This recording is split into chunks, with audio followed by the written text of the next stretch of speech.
ఆదిలాబాద్ జిల్లా కోర్టులో న్యాయవాదులు ఆందోళన చేపట్టారు. వెంటనే ప్రత్యేక హైకోర్టు ఏర్పాటు చేయాలని, న్యాయమూర్తులపై పెట్టిన కేసులు వెంటనే ఎత్తివేయాలని డిమాండ్ చేశారు.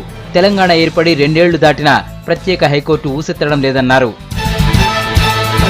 కరీంనగర్ జిల్లా జమ్మికుంటలో ఎంఆర్పీఎస్ కార్యకర్తలు రైలు రోకో చేపట్టారు. ప్రస్తుత పార్లమెంట్ సమావేశాల్లోనే ఎస్సీ వర్గీకరణ బిల్లు ప్రవేశపెట్టాలని డిమాండ్ చేశారు. సిర్పూర్ కాగజ్ నగర్ సికింద్రాబాద్ ఎక్స్ప్రెస్ ను అడ్డుకున్నారు. పట్టాలపై బైఠాయించి వర్గీకరణకు అనుకూలంగా నినాదాలు చేశారు. ఎంఆర్పీఎస్ కార్యకర్తలను పోలీసులు అదుపులోకి తీసుకున్నారు. కరీంనగర్ జిల్లా రామగుండంలో కాంగ్రెస్ కార్యకర్తలు ఆందోళన చేపట్టారు.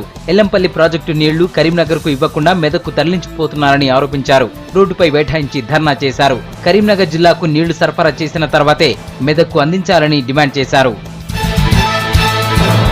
నల్లగొండ జిల్లా రాజపేట మండలం రఘునాథపురంలోని ప్రాథమిక పాఠశాలలో రామకృష్ణ మఠం ఆధ్వర్యంలో విద్యార్థులకు స్కూల్ బ్యాగులు పంపిణీ చేశారు.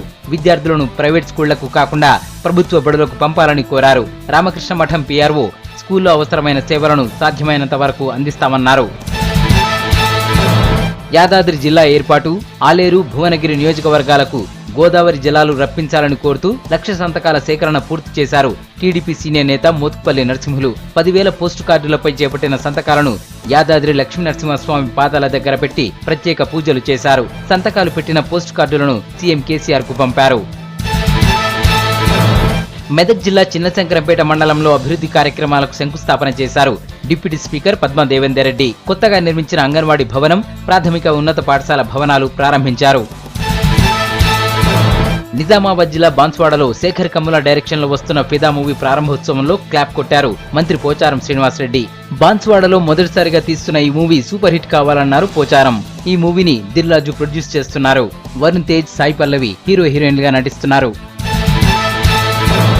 నిజామాబాద్ జిల్లా బాన్స్వాడలో గ్రీన్ఫీల్డ్ స్టేడియం నిర్మాణ పనులకు శంకుస్థాపన చేశారు మంత్రి పోచారం శ్రీనివాసరెడ్డి. 2,65,000తో నిర్మించే ఈ స్టేడియంలో కబడ్డీ, ఖోఖో, టెన్నిస్ ఆడుకోవచ్చన్నారు. గ్రామీణ యువతలో టాలెంట్ బయటకు తెచ్చేందుకు స్టేడియం ఉపయోగపడుతుందన్నారు. నిజామాబాద్ జిల్లా శ్రీరామ్ సాగర్ ప్రాజెక్టులో విద్యుత్ ఉత్పత్తి ప్రారంభించారు అధికారులు. ఎగువ రాష్ట్రాల్లో కురుస్తున్న భారీ వర్షాలకు ప్రాజెక్టులోకి భారీగా వరద నీరు చేరడంతో కాకతీయ కాల్వ ద్వారా 6,000 క్యూసెక్ల నీళ్లు విడుదల చేస్తున్నారు. 2 టర్బైన్లతో 12 మెగావాట్ల విద్యుత్ ఉత్పత్తి చేస్తున్నారు. మహబూబ్ నగర్ జిల్లాలో టీడీపీ నేతలు ధర్నా చేపట్టారు. రాష్ట్రంలో రైతుల సమస్యలు పరిష్కరించాలని డిమాండ్ చేశారు. ప్రభుత్వం హామీ ఇచ్చినట్లుగా వెంటనే రైతు రుణమాఫీ చేయాలని కోరారు. బ్యాంకులు కొత్త రుణాలు ఇవ్వకపోవడంతో అన్నదాతలు బయట అప్పులు తెచ్చుకోవాల్సి వస్తుందన్నారు. హైకోర్టు విభజన చేయాలని, న్యాయవాదులపై పెట్టిన కేసులను ఎత్తివేయాలని వరంగల్ జిల్లా కోర్టులో విధులు బహిష్కరించి కోర్టు ముందు ధర్నా చేశారు న్యాయవాదులు. హైకోర్టు విభజన చేస్తే తెలంగాణ న్యాయవాదులకు న్యాయం జరుగుతుందన్నారు.